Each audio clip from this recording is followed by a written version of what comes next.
The angel of the Lord declared unto Mary, and she conceived by the Holy Spirit. Hail Mary, full of grace, the Lord is with thee. Blessed art thou among women, and blessed is the fruit of thy womb, Jesus. Holy Mary, Mother of God, pray for us sinners now and at the hour of death. Amen. Behold the handmaid of the Lord. Be it done to me according to your word. Hail Mary, full of grace, the Lord is with thee. Blessed art thou among women, and blessed is the fruit of thy womb, Jesus. Holy Mary, Mother of God, pray for us sinners now and at the hour of death. Amen. And the Word was made flesh, and dwelt amongst us. Hail Mary, full of grace, the Lord is with thee. Blessed art thou among women, and blessed is the fruit of thy womb, Jesus. Holy Mary, Mother of God, pray for us sinners now and at the hour of death. Amen. Pray for us, O Holy Mother of God, that we may be made worthy of the promises of Christ.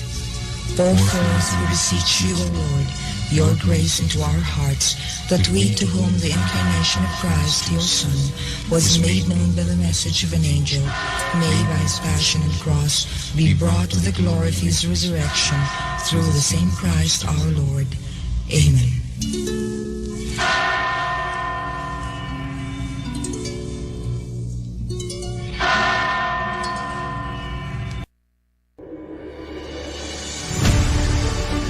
Kini ang simbianan sa RPN, Radio Philippines Network, DXKS, DXKS, Jess Otsen, ang inyong Radio Ronda, 5,000 watts, nagsimbiya sa ikatulong andana sa UFCO Lim Building, Borromeo Street, Dakbayan sa Surigao. RPN, Radio Philippines Network, DXKS, Jess 80, ang inyong Radio Ronda.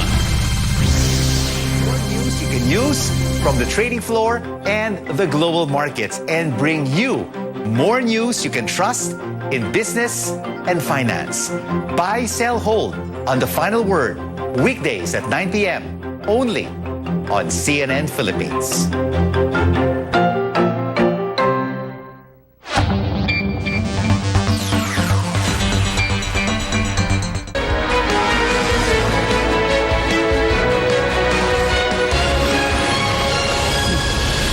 This is Newsnight, where we go above and beyond the headlines. I'm Pio Ontiveros. Tonight on the program, with the COVID-19 pandemic comes another threat. The country reports its first case of monkeypox, a viral disease recently declared as a global health emergency. 2 days after a magnitude 7 earthquake hit Abra province, authorities retrieved the remains of 4 people buried alive in a landslide. And Blinks are ready for love. The new song from K-pop group Blackpink is now out.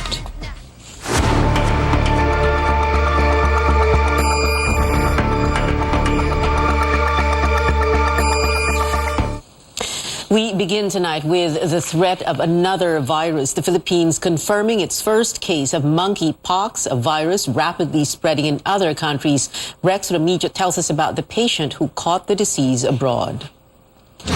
It's not particularly fatal, but it is of concern. Coming from the palace, it's an assurance and warning about the confirmation of first monkeypox case in the country. The health department reports the first infection is that of a 31-year-old Filipino. The person has a travel history to countries with documented monkeypox cases and arrived on July 19th. An RT-PCR test confirmed the presence of monkeypox. The DOH did not say why the patient was tested. We will not be divulging any more of the clinical information because that's all within the purview now of the specialist who's looking at them. The DOH did not identify the patient's gender or location, except that the person is in isolation and under monitoring at home. The DOH has identified 10 close contacts, including 3 from the same household. They have no symptoms for now. The World Health Organization has declared monkeypox a public health emergency of international concern. Monkeypox is related to smallpox but less severe. It originated from animals and can be transmitted to humans through close contact. The President has ordered agencies to educate the public on the disease. Press Secretary Trixie Angeles describes the current situation. First of all, it's only one case, number one. Number two, as you can see, it doesn't affect the entire population. Number three, this is not like COVID that can be spread by air very easily and could possibly be fatal. This is not particularly fatal, but it is of concern. The DOH says surveillance systems are enough to detect cases. Aside from temperature screening, authorities might require arriving passengers to remove their jackets to check for rashes. Those with symptoms will be isolated for 2 to 3 weeks. Health officials say the spread of monkeypox can be prevented by minimizing sexual contact with suspected cases, especially those with rashes or open wounds. They also advise the public to keep hands clean, wear face masks, cover the mouth when coughing using the back of the elbow, and stay in areas with good ventilation. The DOH tells the public to consult health professionals for symptoms like fever, swollen lymph nodes, or rashes. Rex Remitio, CNN Philippines. Meron pa! Ay, no!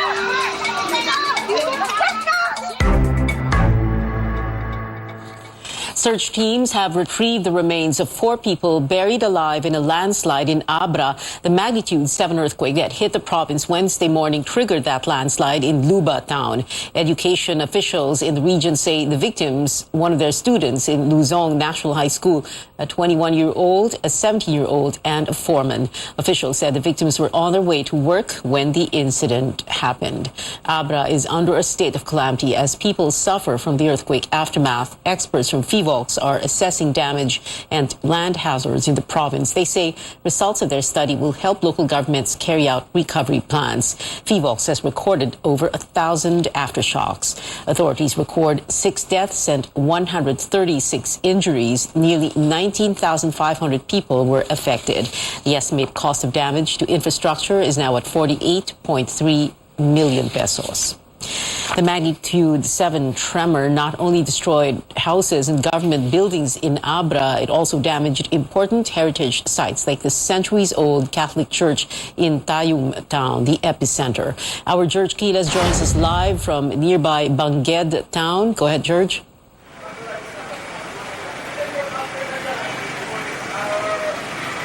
Opia experts have yet to check the safety of the St. Catherine of Alexandria Church in Tayum, but with just the naked eye, one may see the possible danger to occupants. The local priest says the restoration will need a huge amount, so the parish is appealing for help, including the national government, to rebuild the heritage site. This is the Santa Catalina de Alejandría Parish Church in Tayum, Abra. After more than 2 centuries of witnessing history unfold at the town center, this heritage site was not spared from the destructive magnitude 7 earthquake. Portions of the bell tower crumbled, major cracks on the facade, and the plaster reinforcement chipped off, exposing the original brick wall. This is how the interior of the St. Catherine of Alexandria Church looks like right now. So during the quake, a portion of the retablo or the center altar collapsed. And over here, we may also see the side altar, a portion of this, as well as a portion of the pillar also collapsed during the quake. It's not good to use dahil sa daming cracks. Yung mga cracks dito sa labas, diretso na yun hanggang sa loob. And itong mga wall niya is 3 to 4 feet thick. So ganun kalalim yung mga cracks. Volunteer catechist Rosemary Milyari turns emotional seeing the devastation inside the church building. Wala na yung nilalagyan ko ng kortina. Wala na yung pinupunasan kong stadium ni St. Catherine doon po sa pinakamataas na parte. Parishioner Alejandria de Grano is still in shock. De Grano says she was named after the church patron saint, Catherine of Alexandria, making it a sanctuary for her personal and spiritual life. Opo, wala na po akong ibang alam na pupuntahan sa kahirapan ng aming buhay kundi sa simbahan. Opo. Kahit wala po kaming pagkain noon, Kasi mahirap lang nga po kami. Pupunta ako dyan sa simbahan, naglilinis yan, nililinis ko. Portions of the Granos house also suffered damages, but she's still thankful that her entire family is safe. Habang po lumilindol pa ng mga sunod-sunod, nagro-rosaryo pa kami sa ilalim ng mesa. Eto lang, yung naiisip kong kasama namin po. Binigyan ko na ng mga apo ko, ng mga ganito. Kinuha namin sa altar namin na nagsiliparan na. De Grano says her faith in God keeps her strong, and she believes the church building will rise from the ruins to be a refuge for the faithful in troubled times again.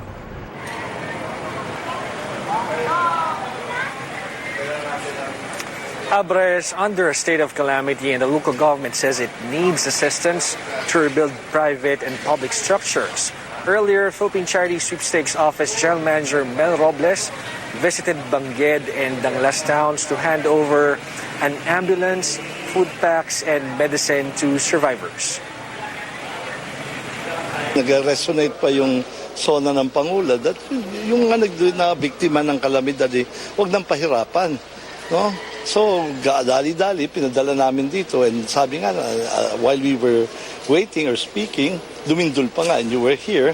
So talagang kailangan. There is urgency. Yun ang namin napatunayan.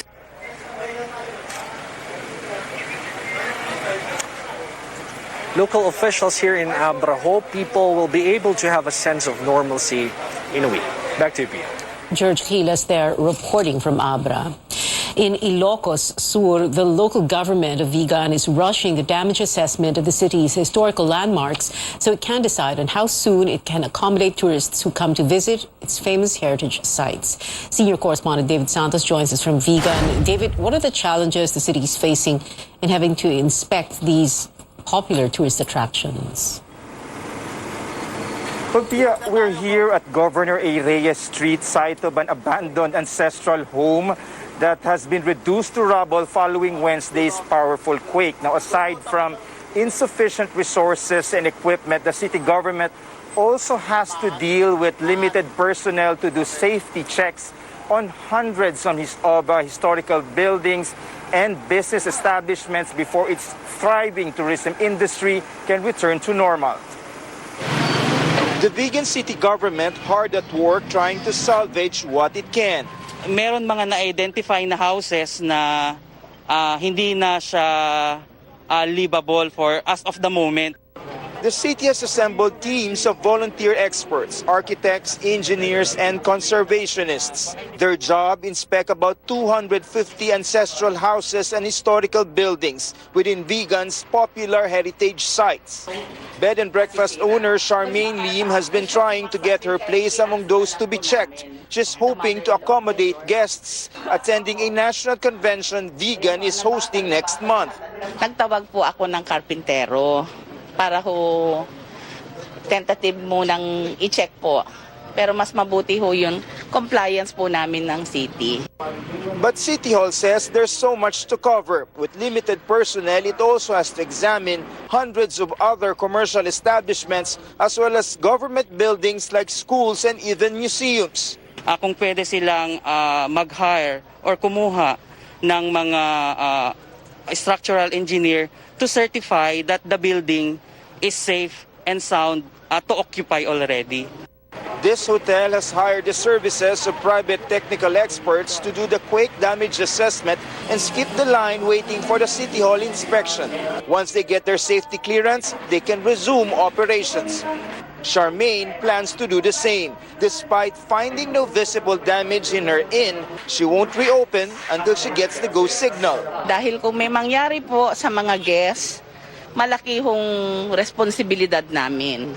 While several antiquated structures now in ruins following Wednesday's massive quake, many centuries-old houses appear to have withstood the violent shaking even with the recurring aftershocks. Pero 7.1 is at force majeure, no? And to say that they're still standing is makasasabi natin na they were constructed well.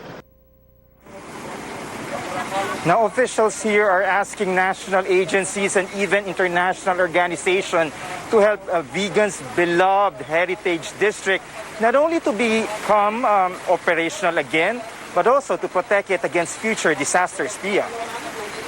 David Santos there reporting from Ilocos Sur. More stories coming up. A former presidential advisor pointing fingers at the health department over the expiration of billions of pesos worth of COVID-19 vaccines bought by the private sector. And days after the fatal shooting at the Ateneo de Manila University, the father of the suspect was gunned down outside his home in Basilan. Details when Newsnight returns.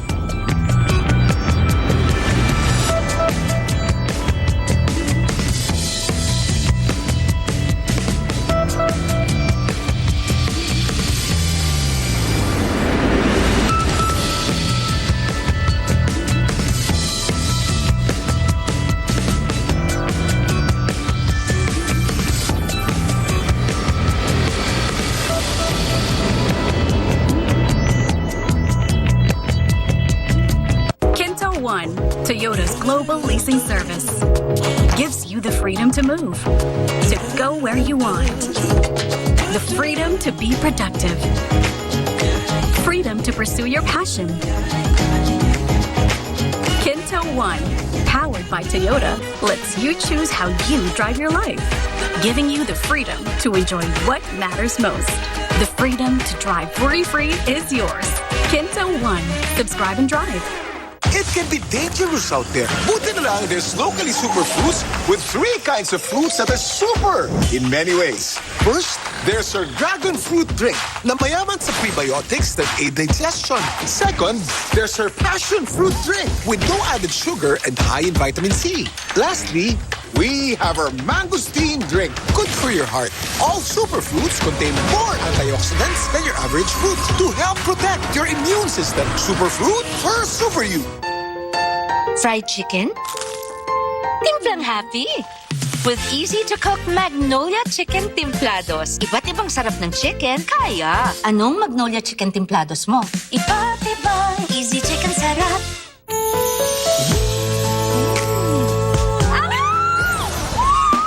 Making life sweet is easy dahil 35 pesos SRP lang ang San Miguel flavored beer. Make life sweet with San Miguel flavored beer. Baby, I'm home! Happiest ako kapag listo at ganado siyang kumain. Happy and healthy siya sa Nutri-Chunks. Recommended by my vet. Nutri-Chunks is the only one with active boost and prebiotics na pampalisto. Made with real meat and fortified pa with essential nutrients that help keep him strong, healthy, and happy. Listo ganado sa Nutri-Chunks. Life is many things. It's messy, but the kind of mess we love. Sometimes it's predictable, and sometimes it isn't. But there's always a way. And it's full of surprises. Introducing the next-gen Ford Everest. Life is yours to master. With more infrastructures in place, like airports, expressways, and those hard-to-reach areas, even the smallest or the micro businesses such as us would grow in terms of faster and efficient services and being able to deliver to more customers and being able to also reach out to more communities. Infrastructure projects of San Miguel will enable greater connectivity and encourage further development in rural areas and decongest major cities for better mobility. By moving more people more efficiently, San Miguel helps the economy by making its citizens more productive. Less time spent traveling will translate to increased economic activities.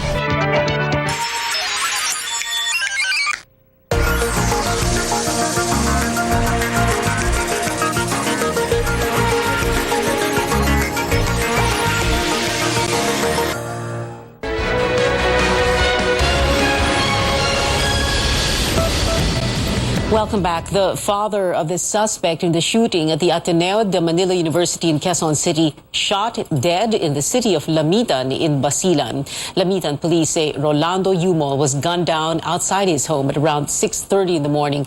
The incident comes 5 days after his son, Chao Tiao Yumol, opened fire inside the Ateneo campus in what appeared to be an assassination of former Lamitan Mayor Rose Furigay. But authorities say it's still too early to establish a link between the two incidents. Chao Tiao Yumol is currently in the custody of Quezon City Police. Over 5 billion pesos worth of COVID-19 vaccines bought by the private sector now expired. A former advisor of the previous administration's pandemic response associates this with failure to mobilize vaccine supplies. Caroline Bonkin reports. Moderna, we will have to let go of about 3.6 million. AstraZeneca, about 623,000. After the country struggled to get COVID-19 vaccines halfway through the pandemic, the private sector now has to dispose over 4 million AstraZeneca and Moderna doses expiring this July. Former Task Force Against COVID-19 advisor Ted Herbosa blames the health department for failing to mobilize resources this pandemic. He says the Health Technology Assessment Council, or HTAC, should have been faster in approving the use of available shots. DOH relies on HTAC's guidance to give vaccines. You had the resources and you're not going to use them because of lack of evidence. Yet our vaccine expert panel said, yes, we can use them. Health advocate Tony Leachon questions HTAC's recent approval for the second booster shot for 50 years old and up, when the US CDC already allowed it in March.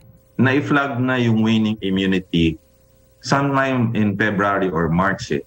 Former presidential advisor Joey Concepcion also raising the same issue. He says they've been appealing for expanding the coverage since May.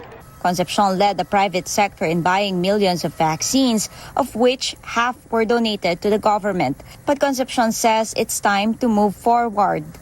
Despite some frustrations on our part, I think we should look at the bright spot. We have been able to reach this point whereby the economy has totally opened. Tourism is back. Laments the health secretary should have been on top in maximizing every single drop of vaccine. Maybe we could avoid something like this from happening again. A DOH Technical Advisory Group member says the timing of HTAC's decision on who may get vaccinated shouldn't be blamed for the expired doses. Kung hindi, dahil nagkaroon tayo ng gaps doon sa pagro-roll out or pagtanggap ng mga tao for their first dose, for the primary series, for their first booster. In a statement, HTAC said it makes recommendations based on scientific evidence, and expiration is not enough reason to push for vaccines. HTAC says it looks at safety, efficacy, and cost-effectiveness of vaccines. Caroline Bonkin, CNN Philippines.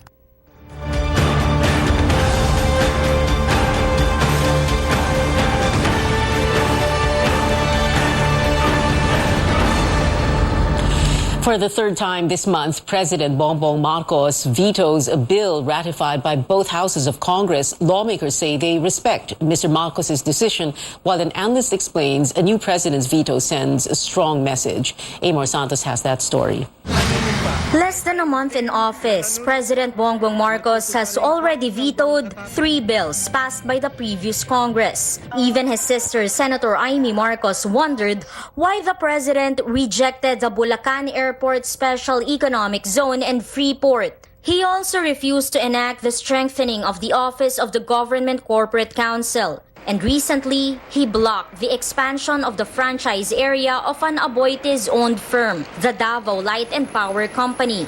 The grant would have rolled out cheaper and better electricity for the Davao region, according to Senate Public Services Committee Chairperson Grace Poe. Contrary to Marcos's message, Poe says the bill does not violate the Constitution or any other law. The president called it a collateral attack on the franchise area of the North Davao Electric Cooperative or Nordeco. But Poe says it's actually a response to Nordeco customers' clamor for better power service. She adds it's now up to the House of Representatives to refile the measure. Senate Majority Leader Joel Villanueva says the chamber respects the president's decision but stands firm that it has done its job. According to a political science professor who served as an economic planning director in the Senate for 15 years, a new president is sending a strong message to proponents and stakeholders when he vetoes a bill. Parang ayoko yan, parang gano'n ang ibig sabihin, di ba? Pwede kasing pag naglapso into lang, you can you can always say that, hey, that was not discussed during the session. Using the power available to him to pursue his agenda or how he perceives some things must be legislated. Professor Jean Franco says there are now mechanisms in place allowing Marcos to talk to Congress about the legislative mill and prevent bills from being vetoed. Wala siyang means niyan when he was not yet president. He did not have any control over the trajectory of this proposal. Congress can still override the president's veto by a 2/3 vote of the members of each house. The Senate leadership is now calling for the convening of the Legislative Executive Development Advisory Council or LEDAC, which advises the president on policy making, as well as the Presidential Legislative Liaison Office, which coordinates with Congress. Amor Santos, CNN Philippines. The Marcos administration faces the challenge of addressing a hunger and nutrition problem exacerbated by the COVID-19 pandemic and rising fuel prices. Senior correspondent Ruth Cabal tells us how hunger affects the country's development in part 2 of this special report. From green leafy vegetables to herbal plants and edible flowers, this community garden in Quezon City has it all. To think that when the pandemic hit 2 years ago, families here in Payatas didn't know how they would survive. Paano ba mariresolve yung gutom? Lumabas sa meeting namin na kailangan nating magtanim ng organikong pagkain kasi mahal ang bilihin, hindi makalabas, walang trabaho. Ofelia Bagotlo says the local government sponsored seedlings and gardening tools and sent an agriculturist to train them. They can now enjoy their own farm-to-table meals for free. Meron akong kangkong tsaka tanglad. Gagawin ko tong adobo with tokwa at saka oyster sauce, isang gulayan na, kasama ang tuyo. The community also sells vegetables to other residents and small markets in the area, earning as much as 5,000 pesos a month. Urban agriculture is among the major components of the Agriculture Department's Plant program. Launched in 2020, the agency has held more than 900 training sessions and set up over 4,500 farms and gardens. Yung logistics cost po natin medyo mababawasan. Siyempre, hindi mo na siya kailangang i-ship ng malayo, hindi ka nagagasto sa crudo, sa gasolina. Yung safety ng ating ipoproduce, we can create a healthy lifestyle. President Bongbong Marcos, who is also Agriculture Secretary, acknowledged in his first State of the Nation address a possible food supply crisis. He vows to boost food production by helping farmers with loans, land payments and acquisition, and post-harvest facilities. One of the main drivers of our push for growth and employment will be in the agricultural sector. Ang mga pautang at financial assistance sa mga magbubukid at mangingisda ay magiging institusyon at patakaran ng aking administrasyon. But it's a daunting task from where previous administrations left off. A 2021 World Bank study shows the Philippines is among 10 countries in the world with the highest number of stunted children. 1 in 3 Filipino children is small in size relative to the age. The Nutrition Council says this indicates hunger or chronic lack of food. Bumababa yung IQ, no? And then yung iba hindi na nakakatapos, no, yung sa school. Contributory yan sa nila productivity and overall, no, economic development. Pag sa household level, di ko konti ang sweldo, so magiging cycle. The World Bank says the Philippines has a human capital index of 0.52, which means that the future productivity of a child born today will be half of what could have been achieved if he or she was healthy and completed education. Economic loss was estimated at $4.4 billion, mostly from foregone earnings as a result of low productivity and high healthcare costs. Experts say focusing on food security is a significant step, but this must be combined with equitable access to proper education, healthcare, and other basic services. Ruth Cabal, CNN Philippines. When we return from Kill This Love to Ready for Love, we give you a look at Blackpink's latest music video next. Keep it here on CNN Philippines.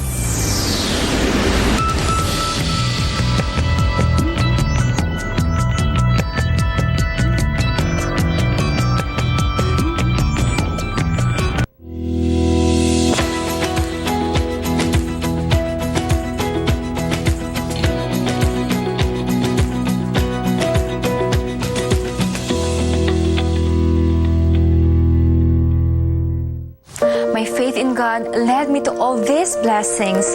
Kaya ako, all out sa lahat ng bigay ng Panginoon. Spirit, mind, and body. Sa tulong ng exercise, healthy diet, and MSU+. Sabi ng tatay ko, when you put God first, you will always be first. MSU+ with CoQ10 and L-carnitine, my plus in life. Mahalagang paalala, ang MX3 Plus ay hindi gamot at hindi dapat gamiting panggamot sa anumang uri ng sakit.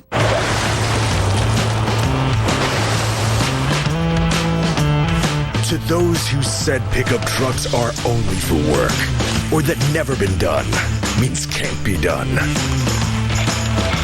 or trucks couldn't be comfortable. To those, we say thanks for the inspiration. Next generation Ford Ranger. Do Yandan. Reserve yours now on Ford.com.ph or at your nearest Ford dealer. Now it's time to live the life. Let's have sun make life with the sun out. Any hour is now happy hour. Ang katapusan ng bawat kwento, may inuumpisa ang bago. Get into the life. Sun make light.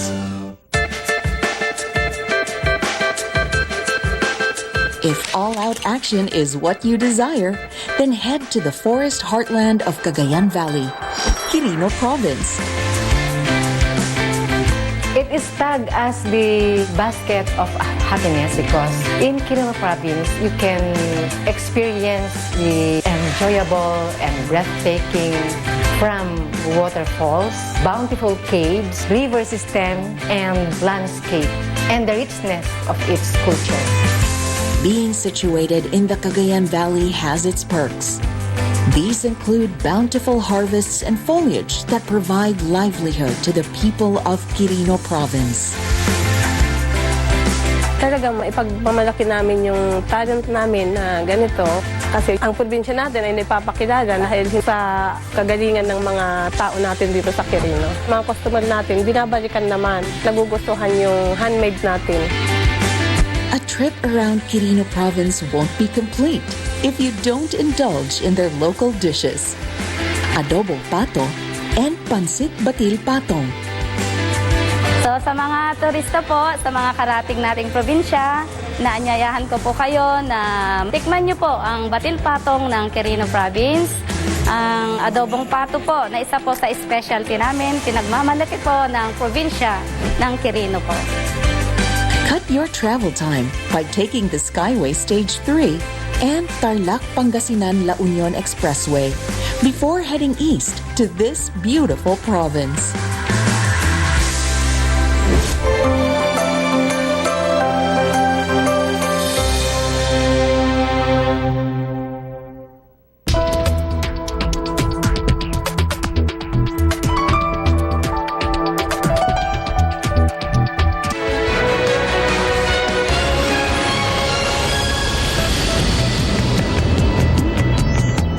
This is Newsnight on CNN Philippines. This one's for Blink's Blackpink has officially released its new song, Ready for Love. The animated music video was made with game PUBG Mobile. Fans have waited for the song to drop since the recording session for the track was shown in Blackpink's Netflix film in 2020. Here I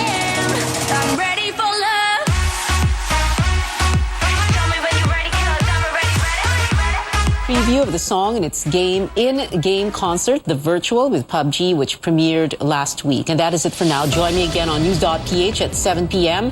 I'm Pio Ontiveros for Newsnight, where we go above and beyond the headlines.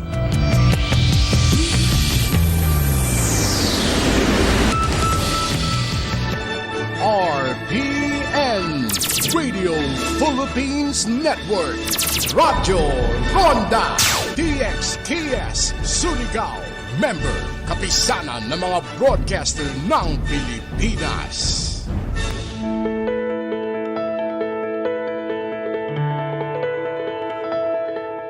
Many Filipinos lose their lives every day to chronic diseases like diabetes, cardiovascular disease, as well as cancer. In fact, the World Health Organization reported that they take almost 300,000 lives every year. But experts claim that eating well is one of the top things that you can do to manage these diseases as well as its symptoms. So what should your diet really consist of? How much fruit and vegetables should you take every day? On the program today, we'll talk about how Filipinos living with chronic diseases can eat better and enjoy it as well.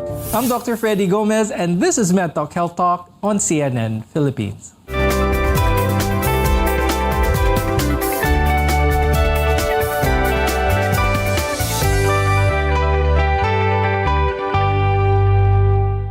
A big reason many of us are so vulnerable to chronic diseases is an unhealthy diet. According to the WHO, over 90% of Filipinos don't reach the recommended amount of fruit and vegetables per day. On top of that, many Filipinos settle for food higher in calories and lower in nutritional value. With us is Ms. Bea Mariola Recuerdo. She's an accredited nutritionist of the Singapore Nutrition and Dietetics Association.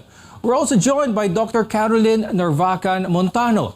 She's an endocrinologist and the president of the Philippine Society of Endocrinology, Diabetes, and Metabolism. Now, chronic diseases are conditions that last for a long time, years even. The solution that is permanent is often challenging, but a healthy diet can go a long way in managing these chronic diseases. And among these are diabetes. According to the Department of Health, 1 in 14 Filipino adults are living with diabetes. Dr. Carol, what exactly is the problem with those with diabetics? What is it about their bodies wherein their diet has to be tailor-fit for their condition? Usually there are two types. We have the type 1 and the type 2. Usually the type 1 diabetes are those diabetic patients who their pancreatic beta cells have been destroyed by immune reaction. It may not be related to the food intake of the patient. However, the type 2 diabetic patients will be those patients who develop hyperglycemia because of insulin resistance, increase in weight, and having a sedentary lifestyle, causing too much fat that would then promote insulin resistance to the already impaired pancreatic beta cell. When we talk about glucose intake, especially for those who are diagnosed with diabetes, Bea, what are some of the foods that can trigger this? What are the more common foods here in the Philippines? Kumbaga, bawal sa mga diagnosed with diabetes. Food products that has simple sugar in it. Usually, makikita ito sa mga beverages like soft drinks, mga flavored juices, even desserts, pastries. If we're not careful sa mga nutrition facts label, they also contain simple sugars like honey, maple syrup, agave, molasses. So those are some of the simple sugars that are easily found in food products that Filipinos don't notice. A lot of fruits and vegetables, fruits for that matter, are generally considered healthy, but there are fruits with a high glycemic index. Could you talk about that a little bit? There are fruits that are high in glycemic index. Kaya for this one, we advise that the fruit intake would be 1 to 2 servings per day. And also that when it comes to the type of fruit, of course, it would be best if the glycemic index is lower. So you could opt for, let's say, apple or banana. You can also opt for other fruits like melon and Sure. A 2021 nationwide survey showed that around 37% of Filipinos are hypertensive. And when left untreated, the disease can lead to heart disease. Dr. Carol, pag-usapan naman natin ang hypertension. Anong nangyayari sa katawan kapag ang isang tao ay tinatawag na high blood? If you already have a BP of more than 130 over more than 90, you're already considered hypertensive.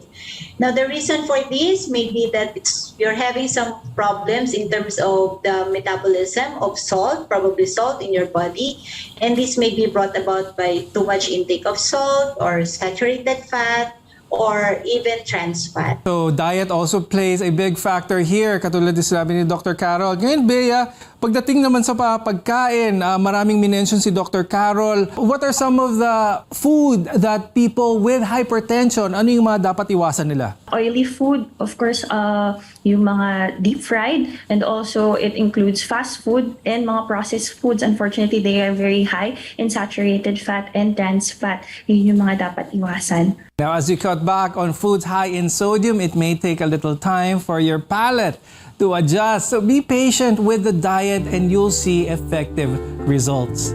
When we return, we'll discuss other common chronic diseases and the best diets to manage them. We're your partner in healthcare, so keep it here on MedTalk Health Talk.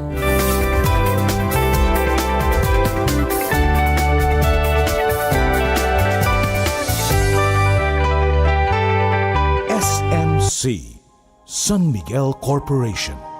Bisag unsang industriya ang sudlan niini, tinguha sa SMC ang pag-uswag o paglambo sa mga Pilipino. Karon, gikan sa SMC, aniya na ang SMC Davao Cement. SMC Davao Cement. Gama sa Davao, para sa Mindanao. SMC Davao Cement. Ato ni Bay. Protektahi ang imong mga mata batok sa delikado ug makadaot nga ultraviolet nga silaw sa adlaw ug uban pa. Pinaagi sa pagsulob og eksakto nga prescription sa antiyohos o antipara. Likay ang mga simptomas sama sa hanap nga pananaw sa layo o duol nga basahon, sakit sa ulo ug uban pa nga makaapekto sa atong kahimsog nga ang hinungdan depekto sa atong mga mata. Alang sa kumpleto nga primary eye care, contact lenses, fashion eyewear, computer eyeglasses, sunglasses, accessories ug uban pa, adto kita sa AG Buñuel Optical Clinic. Ang AG Buñuel Optical Clinic nagpahinumdum kanato nga ang kahimsog sa atong mga mata usa ka prioridad nga angay ipa-check up kausa matag tuig aron pagsiguro nga luwas kita sa piligrong mga sakit. Pinaagi sa lisensyado og qualified optometrists nga maoy mo prescribe sa eksaktong kagamitan ug kung primary eye care ang pagahisgutan. Duaw lang silang buhatan sa 3636 sa Nicolas Street, Surigao City ug adunay ilang extension office sa Aurelianida Street, Cantilan, Surigao del Sur. Ayaw kalimti higala, AG Buñuel Optical Clinic. Ang AG Buñuel Optical Clinic doon na branch dito sa lungsod sa Dapa sa may Lupis Haina Street, Poblasyon Dapa, Surigao del Norte. Ang AG Buñuel Optical Clinic dinhi sa syudad ng Surigao. No transfer na sa bag-ong location sa Nicolas Street, Ragyahapon, tapad sa Garcia Hotel at Bang sa Unicity. Ang Riverside Parts Master Incorporated na sa ilang bagong location sa Dalan, Burgos ning atong syudad. Mahimo niyong tawagan sa telephone number 231-7478 or 826-3663. Mga produkto nga inyong mapalit, genuine Makita Power Tools sama sa planer, drill, grinder, Triton paints, construction supplies, angle bars, flat bars, GI pipes, automotive spare parts, Firefly electrical devices sama sa switches, bulbs ug outlets. Adto ang Riverside Parts Master Incorporated sa ilang bagong pwesto sa Dalan, Burgos ning syudad. Makahangyo ka o makabarato pagyod diha sa Riverside Parts Master Incorporated. Aniya na ang food supplement nga kumpleto, sakto ug aprobado. Ang Calabo Plus Herbal Capsule. Calabo Plus Herbal Capsule. Maayo alang sa pag-maintain sa imong maayong panglawas, kahimsog ug kapiskay sa mga pamati. Calabo Plus Herbal Capsule. Pakusog sa enerhiya ug stamina, mupalikon sa imong immune system. Calabo Plus Herbal Capsule. Andam sa pagpakigbatok sa mga nagkadaiyang balatian. Musulay pa sa uban, diri na kita sa kasaligan. Calabo Plus Herbal Capsule. Calabo Plus Herbal Capsule. A quality product of Jesser Marketing. Mapalit na karon sa mga butika. EXL Makabuhay Plus Dietary Supplement. Nakakatulong iwasan ang iba't ibang uri ng sakit tulad ng diabetes, arthritis, rheumatism, hypertension, cancer, urinary tract infections o UTI, respiratory tract infections tulad ng ubo, sipon, lagnat, heart attack, constipation, fatigue, kidney, lung problem, premature aging, memory loss at depression. EXL Makabuhay Plus Dietary Supplement. Buhay at makulay ang buhay sa EXL Makabuhay. EXL Makabuhay Plus Dietary Supplement. Mapalit sa pinakadool nga butika o drugstore sa inyong lugar.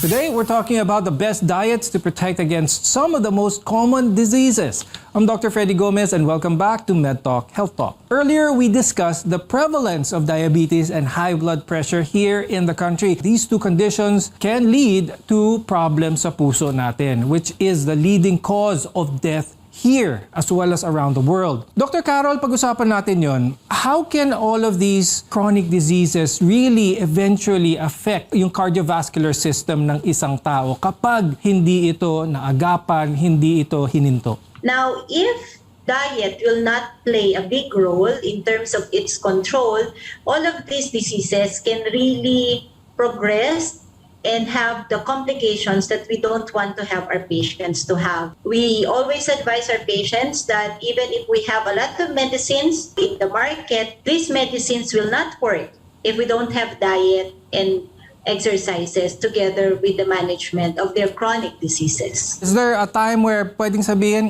wala na, this is too late, masyado na ako matagal with this chronic disease to see any improvement? There's no limit to the time. Even at any stage of the disease, you can still incorporate diet. Now, if, for example, you are on the stage that you are already on the malnourished side because of the complications, diet would still play a role, and it would be on another spectrum where you're going now to improve and give healthy choices so that you can further reduce the chances of paglala of the complications. And the most important behavioral factor that can lead to a cardiovascular disease, apart from tobacco use and physical inactivity, is your diet. Now, Bea, what is the connection between a healthy heart as well as eating well? Please explain that to us. It depends on the nutrition na nakukuha sa diet. So, it would be best if a person who already has heart problems would be eating foods that are high in fiber, low-fat products, lean meat, and focusing more on eating a balanced diet that consists of carbohydrates, proteins, and fats. So, para ma-maintain yung heart health ng katawan. What should we incorporate into our diet, and give us some tips in order to make this an easier endeavor or an easier journey for a lot of our viewers? There will be 4 types of food that will make us be very high risk to develop these chronic diseases. Those will be high processed carbohydrates, sugar sweetened beverages. We have saturated and trans fat and the red and processed meat. So I guess if we're going to take this all in moderation, and we can actually prevent ourselves from having these chronic diseases. So limit lang. It's more of the limitation and fighting it off also with exercises. If you talk about moderation, is it better to cut it completely, or is taking it in moderation like a treat, parang consuelo na lang, but is it better to cut that completely from your diet? Now, the plate method, we can actually introduce this plate method. So why am I saying that we can have this type of food in moderation? Because in the plate method, you're going to divide your plate into half of it will be in the vegetables, half of the plate will be divided into complex carbohydrate and the fat. Now, just as high blood pressure and diabetes can lead to cardiovascular diseases, it can also put you at risk of kidney disease. It's the 7th leading cause of death here in the Philippines. Dr. Carol, pag-usapan naman natin ngayon ang kidneys natin. What is happening kapag someone has a chronic kidney disease? We've noted that there's an increased risk or increased rise of chronic kidney diseases due to diabetes. And primarily it's because not just due to the uncontrolled hyperglycemia, but also because of too much salt intake of our patients. So I am more introducing that with the high salt intake, our patients can have an elevation of their blood pressure. Now, together with an uncontrolled glucose or uncontrolled sugar, that will be very, very hard for the kidneys to manage. Hence, they can really develop into chronic kidney disease. Salt is also one of the main ingredients in food that gives it taste, that makes it enjoyable for people. Question for you is it possible to put salt at the very minimum or even take away salt altogether but still enjoy food? Yes, it is still possible. So usually I recommend that my patients would focus more on herbs and spices when it comes to flavoring their food. It's still possible to cook local dishes like adobo, salpicao, and tapa by using herbs and spices to improve the flavor and still retain the quality ng lasa ng pagkain. Are a lot of these chronic diseases we see nowadays, could this be traced back to the patient's childhood? How food was introduced to them? What was seen as normal for them? One of the primary root problems here in our country is the increasing trend of overweight and obesity among children. Now, what brought this out? This is second sedentary lifestyle of the kids, plus the food that their palate got so used to. Sobrang flavorful, but it's more of the flavor of the salt that they are so used to, more to the flavor of the sugar or sweet that they are used to. That's why they may increase their weight, and together with a sedentary or no activity, then they will have overweight, obesity, and that's it. That's the risk. And then they'll have the early chronic diseases even at the young age. So at an early age, teach your kids how to eat properly and they'll reap the benefits years on end. Coming up, we'll talk about the best diet for people living with cancer. Your health is our mission here on Med Talk Health Talk.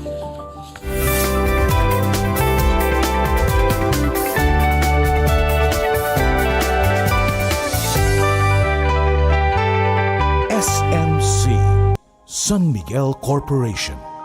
Bisag unsang industriya ang sudlan niini, tinguha sa SMC ang pag-uswag o paglambo sa mga Pilipino.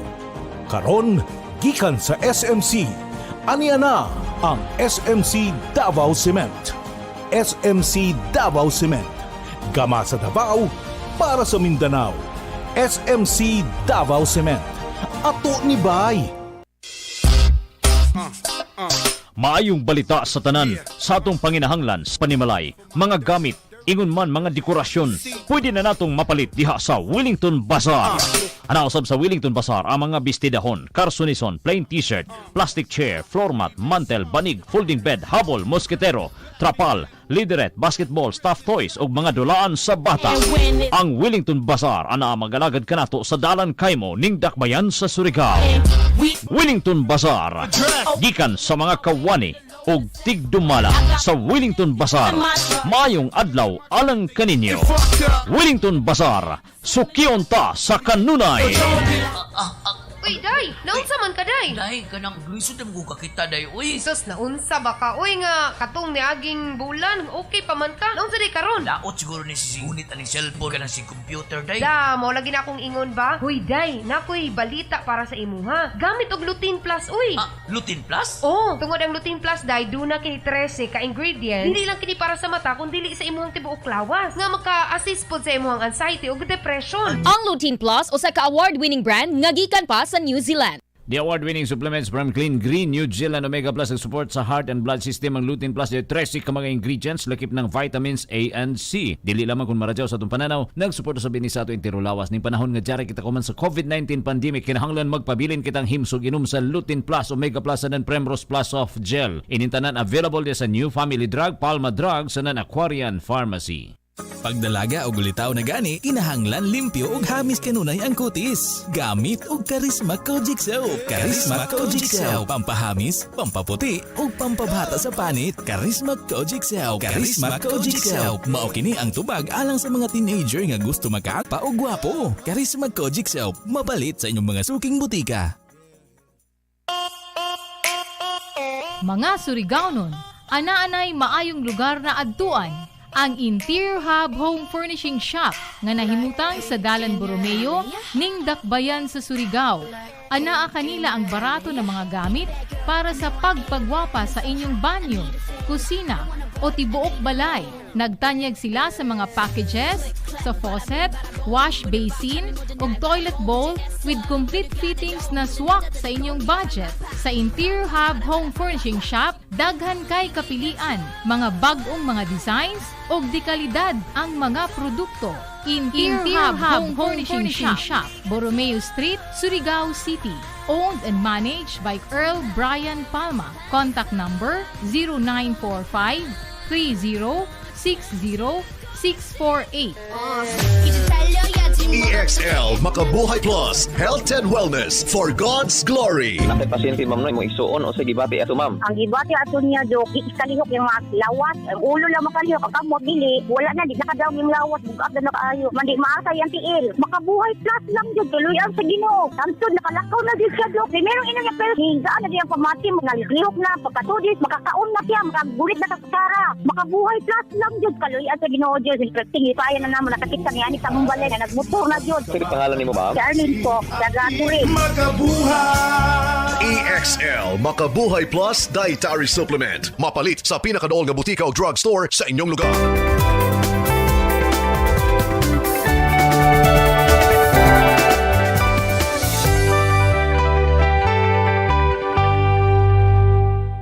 I'm Dr. Freddy Gomez and this is Med Talk Health Talk. Here on the show, we always stress the importance of a healthy diet in protecting your health. It's key in managing diseases that can affect our quality of life, including cancer. Now, Dr. Carol, let's talk about cancer and that of diet. Not necessarily, we're not talking about causality here, but those diagnosed with cancer, how important is a proper diet for someone living with cancer? We don't want our patients to develop malnutrition, especially during treatment. If they are malnourished, then they'll not be able to have energy to fight off together with the chemotherapeutic drugs and together with the medications that we also give for our cancer patients. So of course, just the same, we also highlight the fact that they should not be malnourished. We nourish them with high fiber, we nourish them with healthy diet. Could you give some concrete examples ng mga foods na high in fiber? Fruits, okay, so for this one kasi kailangan maingat yun sa food preparation and dapat malinis talaga kasi sensitive din yung patient and we have to focus din dun sa immune system ng patient. So may importante din yung sa food preparation and sa cleanliness. Pero for that, yung mga basic na pagkain ng Pinoy like yung mga pinakpit, chop suey, pwede natin siyang i-serve for them. Now, Bea, in terms of maximizing the nutritive content or the nutritive benefits of these foods, what do you suggest when it comes to preparing them? When it comes to cooking, when it comes to adding heat to certain foods, are we robbing the certain nutrients of this? Kapag ang fruit ginawang juice, natatanggal ba ang fiber na benefit dito ng mga fruits? For the cooking part, yes, maganda din na nabanggit yung sensitivity to heat. So maganda kasi kung na-retain pa din yung freshness ng vegetable, hindi yun talagang lantang-lanta. It's not too soft.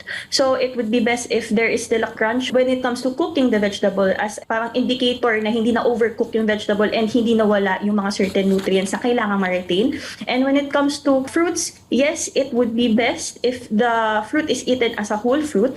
But if the patient also prefers juiced or mga pureed na fruit, it would also be good kasi for patients with cancer, they are a bit sensitive to taste and they may lack appetite. So it would be best if we could take into consideration their food preferences when preparing their food. Now, Dr. Carol, nowadays, marami talagang diet trends ang nakikita everywhere. The paleo diet, the ketogenic diet, the vegan diet even. And now, all of these diets, in your opinion, what should be the basic mindset of someone who wants to adopt a certain diet to maximize health benefits? the type of diet that has been recognized by the American Diabetes Association, by the American Heart Association, would still be the Mediterranean diet. And this would be an increased intake of vegetables, moderation of of fruits, and of course, less or almost none of the saturated fat, of course, the lessening of the processed food, and of course, the red meat. When it comes to these chronic diseases that we mentioned here, is there a common factor amongst all of them that the viewers should be aware of? In particular here, is it the high salt content of certain foods that are detrimental to those with chronic diseases like this? Is it the high fat cholesterol? That will be the highly processed carbohydrate, and of course the high salt intake. So if we will be able to lower this down, and then together with exercise, then we can have longer life, healthy lifestyle. Now, Bea, before we go, do you have any tips for our viewers about maintaining a healthy diet intake? It's okay to eat certain types of food as long as you eat it in moderation. Variety, so as much as possible, variety of fruits and vegetables. If you could eat the rainbow, a different color of fruits and vegetables, that would be best. And of course, balance when it comes to diet, 80% diet and 20% exercise to maintain a healthy lifestyle. And of course, Dr. Carol, before we go, any important tips for our viewers? For us endocrinologists, we teach our patient to follow the Pinggang Pinoy. And because the Pinggang Pinoy can guide us what the real foods that we should be seeing among our plates. With that, thank you very much, Ms. Bea Mariola Recuerdo and Dr. Caroline Narvacan Montano for being with us here today and sharing your expertise. I'm Dr. Freddy Gomez, and we'll see you again next time here on Med Talk Health Talk.